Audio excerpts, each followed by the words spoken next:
Federal Republic of জার্মানির মান্যবর রাষ্ট্রদূত his Excellency mister আকিম toaster আজ বাংলাদেশ জামাত ইসলামীর সম্মানিত আমির ডাক্তার শফিকুর রহমানের সাথে এক সৌজন্য সাক্ষাৎকারে মিলিত হন এবং একটি বৈঠকে বাংলাদেশের বিদ্যমান পরিস্থিতি, গণতন্ত্র, গণতান্ত্রিক মূল্যবোধ, বাংলাদেশের অর্থনৈতিক উন্নয়ন, স্থিতিশীলতা এবং জার্মানি ও বাংলাদেশের সাথে সম্পর্ক নিয়ে বিস্তারিত আলোচনা হয়। আমিরে জামাত ডাক্তার শফিকুর রহমান 5টি পয়েন্টে বাংলাদেশ জামাত ইসলামী কাজ করে যাচ্ছে মর্মে তিনি উল্লেখ করেন যে বাংলাদেশে গণতন্ত্রকে অর্থবহ এবং ফেয়ার ডেমোক্রেসির মাধ্যমে বাংলাদেশে স্থিতিশীলতা আনয়নের লক্ষ্যে জামাত অগ্রাধিকার দিয়ে কাজ করছে। সেই সাথে করাপশন ফ্রি সোসাইটি, যে করাপশন বাংলাদেশের মানুষের জীবনকে বিধ্বস্ত করে দিচ্ছে, বাংলাদেশকে একটি করাপশন ফ্রি রাষ্ট্র, সমাজ এবং দেশ হিসেবে গড়ে তোলার লক্ষ্যে জামাত ইসলামী নিরলসভাবে প্রচেষ্টা চালিয়ে যাচ্ছে।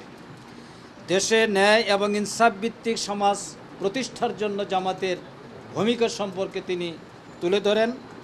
আর বাংলাদেশের অর্থনৈতিক সমস্যার সমাধানের ক্ষেত্রে জামাতের যে অবদান বা ভূমিকা, সেটাও তিনি এই আলোচনার ভিতরে নিয়ে আসেন। এরপরে সবচেয়ে গুরুত্বের সাথে তিনি তুলে ধরেন যে শিক্ষা হচ্ছে মানুষ গড়ার সবচেয়ে বড় একটি উপাদান। এর মাধ্যমে সঠিক এবং ভবিষ্যৎ নাগরিক গড়ে ওঠে। এই নাগরিক গড়ে তোলার ক্ষেত্রে জামাত ইসলামী প্রায়োরিটি দিয়ে কাজ করে যাচ্ছে। বাংলাদেশ এবং জার্মানির মধ্যে বিদ্যমান অর্থনৈতিক সমস্যা, অর্থনৈতিক যে কার্যক্রম, সে সম্পর্কে আমিরে জামাত এবং হিজ এক্সেলেন্সি এখানে তারা উভয়ই একমত হন। বাংলাদেশ থেকে গার্মেন্টস রপ্তানি এবং জার্মান থেকে বাংলাদেশে যে মেডিকেল ইকুইপমেন্ট আসছে, তার মাধ্যমে দুই দেশের অর্থনৈতিক উন্নয়ন অগ্রগতি ব্যাপক ব্যাপ্তি লাভ করেছে। ভবিষ্যতে এটা আরও অব্যাহত থাকবে বলে আশাবাদ ব্যক্ত করা হয়।